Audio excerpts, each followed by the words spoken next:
नमस्कार प्रिय साथियों, मैं विपेश तिवारी आप सभी का क्रैकेडमी यूट्यूब चैनल में स्वागत और अभिनंदन करता हूं। आशा करता हूं आप सभी लोग अच्छे, स्वस्थ एवं तंदुरुस्त होंगे, बहुत अच्छे तरीके से अपने आगामी परीक्षा की तैयारी कर रहे होंगे। दोस्तों, महाकुंभ के किस्से में आज पार्ट 4 है। आप लोग वीडियो को बहुत अच्छे से पसंद कर रहे हैं, तो दोस्तों इसीलिए इस महाकुंभ के किस्से को मैं जारी रख रहा हूं। बस आप लोगों से एक ही गुजारिश है कि प्लीज आप सभी लोग लिंक को ज्यादा से ज्यादा शेयर करें और चैनल को सब्सक्राइब करें। दोस्तों, ये आपका अपना चैनल है, आपके लिए यह पूरा कार्य कर रहा है, तो आपका भी कुछ दायित्व बनता है कि चैनल को सब्सक्राइब जरूर कर लीजिए। दोस्तों, मुझे जरूरत ही क्यों पड़े आपको बोलने के लिए, यदि आप चैनल को सब्सक्राइब कर ले। आज देखते हैं कि कितने चैनल सब्सक्राइबर बढ़ेंगे, ये मैं देखूंगा आज, और फिर अगले वीडियो में आप लोगों से कहूंगा भी कि आप लोग क्या क्या मतलब इतना तो दायित्व तो बनता है ना, कुछ तो मेरे लिए है ना। तो दोस्तों, आज का विषय है संतों ने चिमटा बजाकर कहा कि मोदी को देश का पीएम बनाओ।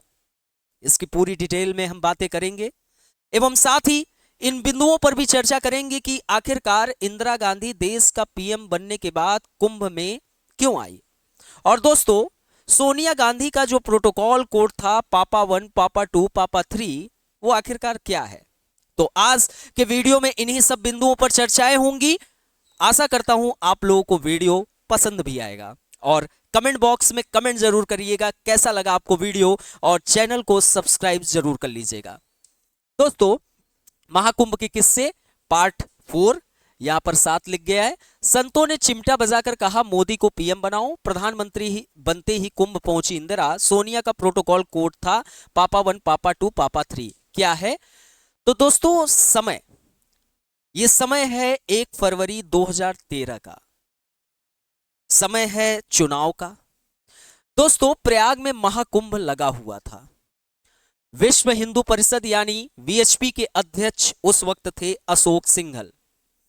उन्होंने नरेंद्र मोदी को लेकर एक ऐसी बात कही जिससे राजनीतिक गलियारों में कुंभ की चर्चा होने लगी। सिंघल ने कहा 6 फरवरी को संत सम्मेलन है, उसमें मोदी को लेकर ऐसा फैसला लिया जाएगा जिससे देश का इतिहास ही बदल जाएगा, देश की तस्वीर बदल जाएगी। समय फिर बीता और जस्ट 3 बाद 4 फरवरी 2013 को अशोक सिंघल ने साधु संतों से मीटिंग की। इसमें बाबा रामदेव भी थे, शंकराचार्य जयेंद्र सरस्वती, शंकराचार्य वासुदेवानंद सरस्वती, जगत गुरु स्वामी वासुदेवाचार्य और आचार्य गोविंद गिरी, ये संत शामिल थे। 2 दिन बाद 6 फरवरी 2013 को सिंघल ने कहा नेहरू जी के बाद पहली बार किसी नेता को इतनी लोकप्रियता मिल रही है। अर्थात कि आजादी के बाद जो लोकप्रियता देश के प्रथम प्रधानमंत्री पंडित जवाहरलाल नेहरू को मिला था, उससे कई गुना ज्यादा आज लोकप्रियता मोदी जी को मिल रही है। जनता के बीच से मोदी को प्रधानमंत्री बनाए जाने की मांग उठ रही है। जनता चाह रही है कि मोदी जी देश के अगले पीएम बने। ये जनता का जो आवाज था, उस आवाज पर ये संत महात्मा मिलकर मीटिंग कर रहे थे। मोदी को प्रधानमंत्री उम्मीदवार बनाना चाहिए, आखिरकार इस लोकप्रियता का कुछ लाभ उठाया जाए। और ये एक करिश्माई नेतृत्व है और यह युगों युगों में एक ही बार आता है। इसी दिन तब के बीजेपी अध्यक्ष राजनाथ सिंह संगम पहुंचे। कहा जाता है कि राजनाथ मोदी की उम्मीदवारी पर संत समाज की राय जानने आए थे। अर्थात कि कहीं न कहीं मन में लालसा थी राजनाथ सिंह के भी अंदर कि हम देश के पीएम के उम्मीदवार बने, और इसी कारण संतों के बीच आखिरकार क्या चर्चाएं हो रही हैं, उन चर्चाओं को सुनने के लिए वह मौजूद हुए। अशोक सिंघल ने उन्हें फीडबैक दिया। समय बीता कुछ 7 फरवरी 2013। अगले दिन यानी 7 फरवरी को धर्म संसद बुलाई गई। इसमें हजारों साधु संत शामिल हुए। आरएसएस प्रमुख मोहन भागवत धर्म संसद में पहुंचे। और दोस्तों, जगत गुरु वासुदेवाचार्य बताते हैं कि धर्म संसद में उन्होंने नरेंद्र मोदी को पीएम बनाने का प्रस्ताव रखा कि पीएम मोदी जी ही उम्मीदवार बने। साधु संतों ने चिमटा बजाकर मोदी का समर्थन किया। मतलब कि जब जगत गुरु वासुदेवाचार्य बताते हैं, जब बोले कि नरेंद्र मोदी को पीएम बनाने का प्रस्ताव जब उन्होंने रखा तो साधु संतों ने चिमटा बजाया और एक हुकार भरी। कई संतों ने मोदी के नाम को लेकर नारे भी लगाए। मोहन भागवत ने भी अपनी पूरी सहमति जताई। हालांकि जब पत्रकारों ने भागवत से सवाल पूछा तो उन्होंने कहा, मोदी मेरे दोस्त हैं, लेकिन मैं राजनीतिक व्यक्ति नहीं हूं। 12 फरवरी को मोदी कुंभ में आने वाले थे, हालांकि ऐन मौके पर उनका प्लान कैंसिल हो गया। अब इसके पीछे क्या कारण था वो वही जानते हैं। करीब 5 महीने बाद 9 जून 2013 को गोवा में बीजेपी राष्ट्रीय कार्यकारिणी की बैठक का आखिरी दिन था। दोस्तों, बीजेपी अध्यक्ष राजनाथ सिंह ने कहा कि मैंने फैसला किया है कि केंद्रीय स्तर पर सेंट्रल कैंपेन कमेटी बनाई जाएगी। मैं नरेंद्र मोदी को उस कैंपेन कमेटी का चेयरमैन घोषित कर रहा हूं। इस ऐलान के साथ ही नरेंद्र मोदी 2014 लोकसभा चुनाव में बीजेपी के कर्ता धर्ता बन गए। बीजेपी को प्रचंड जीत मिली और मोदी जी देश के अगले प्रधानमंत्री बन गए। और दोस्तों, यह प्रचंड बहुमत था, यह सामान्य बहुमत नहीं था। जनता के बीच में मोदी जी के प्रति जो लोकप्रियता थी वो अद्भुत थी और उसी का परिणाम कि वो संपूर्ण बहुमत में आए। प्रधानमंत्री पद की शपथ लेने के अगले ही दिन कुंभ पहुंची इंदिरा गांधी।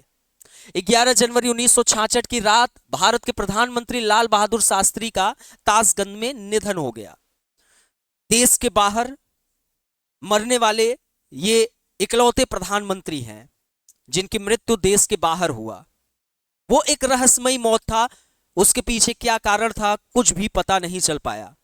जय जवान जय किसान का नारा जिस अंदाज में दिया गया था और देश के दूसरे जो प्रधानमंत्री के रूप में उन्हें गौरव मिला वो अद्भुत था। नए प्रधानमंत्री की रेस में 2 नाम सबसे आगे, पहला कांग्रेस अध्यक्ष के कामराज का और दूसरा बंबई प्रांत के मोरारजी देसाई का। उस दौरान ये 2 नाम गलियारों में चर्चा में था। तब कांग्रेस के भीतर ताकतवर नेताओं का एक ग्रुप हुआ करता था जिसे मीडिया ने सिंडिकेट नाम से बुलाती थी। वो जो ताकतवर ग्रुप था वो उसे सिंडिकेट कहा जाता था। सिंडिकेट की पसंद के कामराज थे, लेकिन उन्होंने एन वक्त पर यह कहते हुए मना कर दिया कि मुझे ना तो हिंदी आती है ना इंग्लिश, मैं देश को एकजुट कैसे करूंगा। मतलब कि अब इसके पीछे भी क्या राज था ये वही जानते हैं। आखिरकार देश का पीएम बनने के लिए कौन सी आपको पढ़ाई की डिग्री चाहिए? आपके पास अनुभव होना चाहिए। और के कामराज यह कहकर पत्ता झाड़ लिए, जबकि सिंडिकेट की वो पहली पसंद थे। इसके पीछे हमको लग रहा है कि इंदिरा गांधी का ही उनका अपना हाथ होगा। उन्होंने कहा कि न मुझे हिंदी आती है न मुझे इंग्लिश आती है, हम देश को एकजुट कैसे करेंगे। हालांकि अच्छा किए। प्रधानमंत्री पद की शपथ लेने के अगले ही दिन कुंभ पहुंची इंदिरा गांधी। वही मोरारजी को लेकर सिंडिकेट असहज था। उन्हें लगता था कि मोरारजी पीएम बन गए तो उनका वर्चस्व खत्म हो जाएगा। वरिष्ठ पत्रकार और लेखक सागरिका घोष अपनी किताब Indira India's most powerful prime minister में लिखती हैं कि सिंडिकेट की नजर में इंदिरा गांधी जो थी वो कमजोर नेता थी, जबकि वो आयरन लेडी साबित हुई। संसद में बोलते वक्त तो उनके हाथ पैर कांपते थे, लोग उन्हें गूंगी गुड़िया कहने लगे थे। लिहाजा इंदिरा सिंडिकेट के लिए परफेक्ट चॉइस थी। ठीक है। 19 जनवरी 1966 को कांग्रेस पार्लियामेंट्री पार्टी यानी सीपीपी की बैठक में इंदिरा और मोरारजी के बीच चुनाव हुआ। इंदिरा को 355 और मोरारजी को 169 सांसदों के वोट मिले। 13 दिन बाद यानी 24 जनवरी को इंदिरा गांधी देश की प्रधानमंत्री बनी। इंदिरा ऐसे समय में पीएम बनी जब 2 साल के भीतर 2 प्रधानमंत्रियों का निधन हो चुका था और अगले ही साल लोकसभा चुनाव होने थे। उन्हें पार्टी के भीतर और बाहर खुद को साबित भी करना जरूरी था। उसी साल प्रयाग में कुंभ लगा था। प्रयाग से गांधी परिवार का गहरा नाता था, वो आप लोग जानती हैं, क्योंकि जन्म स्थान पर आपके जवाहरलाल नेहरू का। इंदिरा वहीं जन्मी थी। उनके पिता जवाहरलाल नेहरू अक्सर प्रयाग जाते रहे। इंदिरा के पीएम बनने के अगले ही दिन यानी 25 जनवरी को मौनी अमावस्या थी। देखिए, पीएम बनने के अगले ही दिन क्या थी, 25 जनवरी को मौनी अमावस्या। लाल बहादुर शास्त्री की अस्थियां लेकर वो संगम पहुंच गए। उनके साथ राष्ट्रपति राधाकृष्णन, कांग्रेस अध्यक्ष के कामराज और जाकिर हुसैन भी मौजूद थे। हालांकि इंदिरा के कुंभ आने का राजनीतिक फायदा कांग्रेस को नहीं मिला। 1967 के लोकसभा चुनाव में कांग्रेस को बहुमत तो मिला, लेकिन महज 283 सीटें ही मिल सकी, जो कि 1952 के लोकसभा चुनाव के बाद से सबसे कम था। कांग्रेस अध्यक्ष के कामराज के बी सहाय जैसे कई कद्दावर नेता हार गए। पंजाब, राजस्थान, दिल्ली, उत्तर प्रदेश, बिहार, केरल, मद्रास, ओडिशा, पश्चिम बंगाल जैसे राज्यों में पार्टी के हाथ से सत्ता फिसल गई। ये आप तस्वीर दे सकते हैं, लाल बहादुर शास्त्री की अस्थियां, इंदिरा गांधी और मोरारजी देसाई। ये साल 1966 का तस्वीर है, जब इंदिरा गांधी कहाँ आई थी, वो क्या कहते हैं, संगम आई थी। लोकसभा भंग करने के 4 दिन बाद ही कुंभ पहुंची इंदिरा। साधुओं ने मरी हुई दुश्मन कहा, साधु संतों ने मरी हुई दुश्मन के नाम से पुकारा। ये बात ध्यान रखना। 18 जनवरी 1977 देश में इमरजेंसी लगी थी। शाम को इंदिरा गांधी ने ऑल इंडिया रेडियो पर 4 मिनट का भाषण दिया। उन्होंने कहा, मैंने राष्ट्रपति के वर्तमान लोकसभा भंग करने और फ्रेश चुनाव के लिए आदेश देने की सलाह दी है। राष्ट्रपति ने इस पर सहमति जताई। हमें उम्मीद है कि मार्च में चुनाव होंगे। 4 दिन बाद यानी 22 जनवरी को इंदिरा प्रयाग पहुंची। उसी दिन भी मौनी अमावस्या था और कुंभ लगा था। संगम में स्नान करने के बाद इंदिरा साधु संतों से मिली, मंच पर भाषण दिया और वापस दिल्ली लौट गई। ये वो दौर था जब इमरजेंसी की वजह से इंदिरा को लेकर लोगों ने नाराजगी थी। ये नाराजगी कुंभ में भी दिखी। कुछ साधु संतों ने इंदिरा को मरी हुई देश की दुश्मन घोषित किया और संतों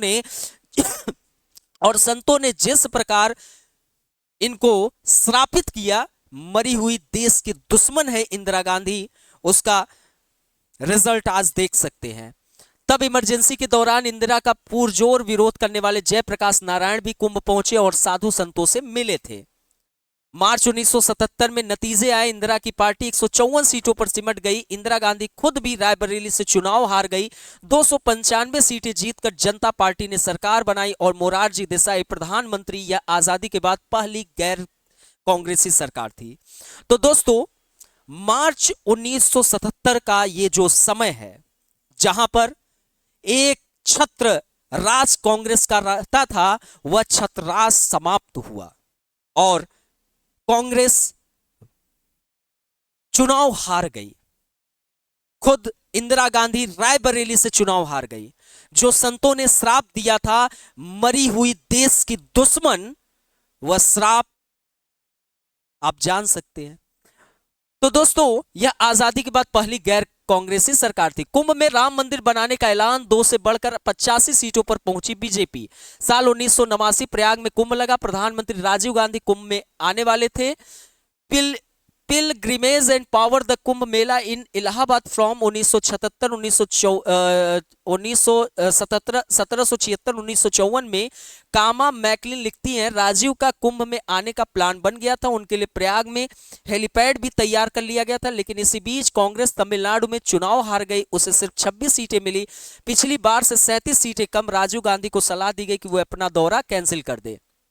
कुंभ में राम मंदिर बनाने का ऐलान, 2 से बढ़कर 85 सीटों पर पहुंची बीजेपी। ये वो दौर था जब राजीव गांधी सरकार पर साहबानो मामले में सुप्रीम कोर्ट का फैसला पलटने को लेकर मुस्लिम तुष्टीकरण के आरोप लग रहे थे।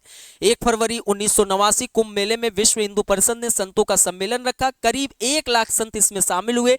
सम्मेलन में 9 नवंबर 1989 को राम मंदिर शिलान्यास करने की घोषणा कर दी गई। 4 महीने बाद 27 मई 1989 को विश्व हिंदू परिषद ने अयोध्या में विवादित जगह पर 25 करोड़ रुपए की लागत से राम मंदिर बनाने की घोषणा कर दी। इसके लिए हरिद्वार में एक बैठक की गई और देश भर से चंदा जमा करना शुरू हो गया।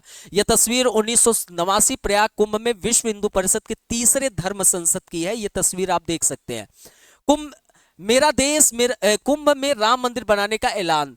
मेरा देश मेरा जीवन किताब में लाल कृष्ण आडवाणी लिखते हैं कि कुंभ में राम मंदिर को लेकर घोषणा का देश भर के हिंदुओं में चौंकाने वाला प्रभाव देखा गया, लेकिन ज्यादातर राजनीतिक दल सार्वजनिक रूप से हिंदुओं की मांग का समर्थन नहीं कर रहे थे। एक दल के रूप में भाजपा ने भी खुद को इस मामले से अलग रखा था। शुरुआत में राजमाता विजया राजे सिंधिया और विनय कटियार जैसे नेता व्यक्तिगत रूप से आंदोलन में हिस्सा ले रहे थे, लेकिन बाद में अयोध्या मामले में स्वयं को शामिल करना जरूरी हो गया। 11 जून 1989 बीजेपी ने पालमपुर अधिवेशन में राम मंदिर बनाने का वादा किया और अपने मैनिफेस्टो में, जो मैनिफेस्टो जारी की जाती है, उसमें राम मंदिर को शामिल करने का ऐलान भी कर दिए। इसके बाद राम मंदिर बीजेपी की चुनावी घोषणा का हिस्सा बन गया। लाल कृष्ण आडवाणी ने यह प्रस्ताव तैयार किया। 1989 नवंबर के अंत में लोकसभा चुनाव होने थे। उससे पहले 9 नवंबर को विश्व हिंदू परिषद ने अयोध्या में अनुसूचित जाति के कामेश्वर चौपाल के हाथों राम मंदिर का शिलान्यास करवा दिया गया। चुनाव में बीजेपी ने इस मुद्दे को खूब जोर दिया और वो मुद्दा हमेशा चलता रहा।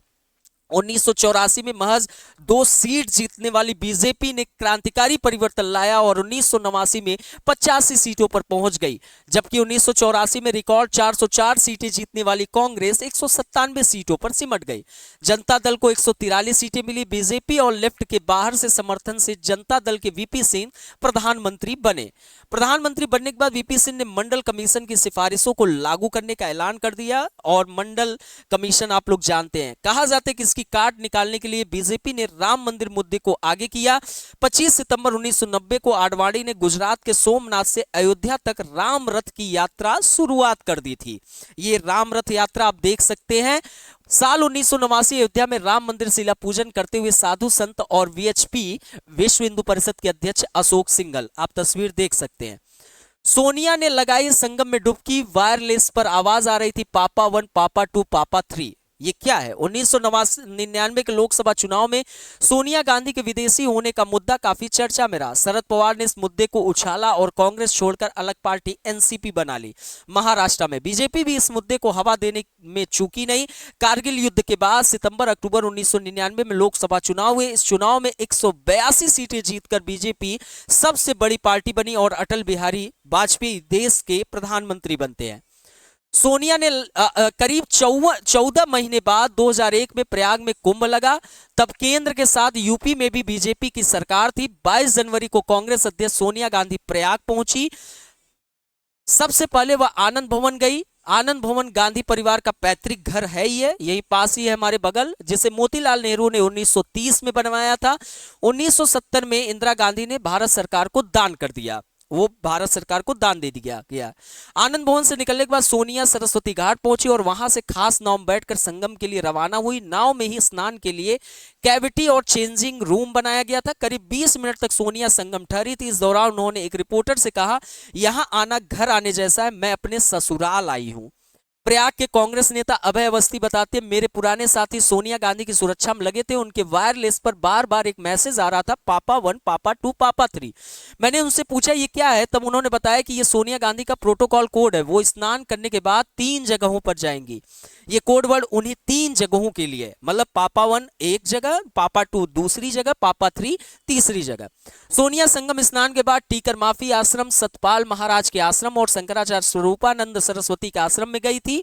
सोनिया के कुंभ में शामिल होने के फैसले को बीजेपी ने पॉलिटिकल एजेंडा बताया था। इसके 3 साल बाद हुए लोकसभा चुनाव में कांग्रेस ने वापसी की और अगले 10 साल तक यूपीए गठबंधन की सत्ता बरकरार रही। साल 2001 में जब सोनिया गांधी आई थी, ये तस्वीर आप देख सकते हैं, ये तस्वीर है। और फिर लोकसभा चुनाव की घोषणा से 15 दिन पहले रुद्राक्ष पहने मोदी ने लगाई संगम में डुबकी, दलितों के पैर धोए। तारीख 24 फरवरी 2019 का है। लोकसभा चुनाव की घोषणा से 15 दिन पहले की बात है। प्रयाग में अर्धकुंभ लगा था। दोस्तों, हरा कुर्ता, सफेद पायजामा और मरून कलर का जैकेट पहने पीएम मोदी प्रयाग पहुंच गए। थोड़ी देर बाद उनका काफिला संगम पहुंचा। पीएम के संगम स्नान के लिए खास व्यवस्था की गई थी। काले रंग का कुर्ता और गले में रुद्राक्ष पहने मोदी ने संगम में डुबकी लगाई। काला कुर्ता आप थंबनेल में देख सकते हैं। 42 साल बाद किसी प्रधानमंत्री ने संगम में स्नान किया था। इससे पहले 1977 के चुनाव से ठीक पहले इंदिरा गांधी स्नान की थी। संगम स्नान के बाद भगवा कुर्ता और पीला जैकेट पहने मोदी गंगा पंडाल पहुंचे। वहां उन्होंने 5 सफाई कर्मियों के पैर धोए और उन्हें सम्मानित किया। पीएम के इस कदम को विपक्ष ने दलित राजनीति से प्रेरित बताया। तब यूपी में सपा और बसपा साथ मिलकर लोकसभा चुनाव लड़ रहे थे, सब हार गए। मायावती ने सोशल मीडिया पर लिखा, चुनाव के समय संगम में शाही स्नान करने से मोदी सरकार की चुनावी वादा खिलाफी, जनता से विश्वासघात और अन्य प्रकार की सरकारी जुल्म जाति पाप क्या धुल जाएंगे। 23 मई 2019 को लोकसभा चुनाव के नतीजे घोषित हुए। रिकॉर्ड 303 सीट जीतकर बीजेपी ने लगातार दूसरी बार सत्ता में वापसी की और मोदी जी दूसरी बार प्रधानमंत्री बने। फिर उसके बाद तीसरी भी बार, तब यूपी में बीजेपी को 90 में से 62 सीटें मिली थी। अनुसूचित जात के लिए रिजर्व 17 सीटों में से 14 सीटें बीजेपी ने जीत ली। तो दोस्तों ये सप्ताह महाकुंभ से बहुत जुड़े हैं। महाकुंभ जो है वह एक राजनीति का अखाड़ा भी है। धर्म युद्ध, धर्म सम्मेलन तो दुनिया का सबसे बड़ा धर्म सम्मेलन तो होता ही है, ये तो आप लोग अच्छे से जानते हैं। बाकी राजनीति का भी केंद्र बिंदु रहा है। तो दोस्तों हमने अपने चौथे पार्ट में आपको ये स्टोरी बताया। आपको कैसे लगी स्टोरी कमेंट बॉक्स में जरूर बताइएगा। मिलते हैं अपने नेक्स्ट लेक्चर में, तब तक के लिए नमस्कार, बाय बाय, जय हिंद। चैनल को सब्सक्राइब करना मत भूलिएगा।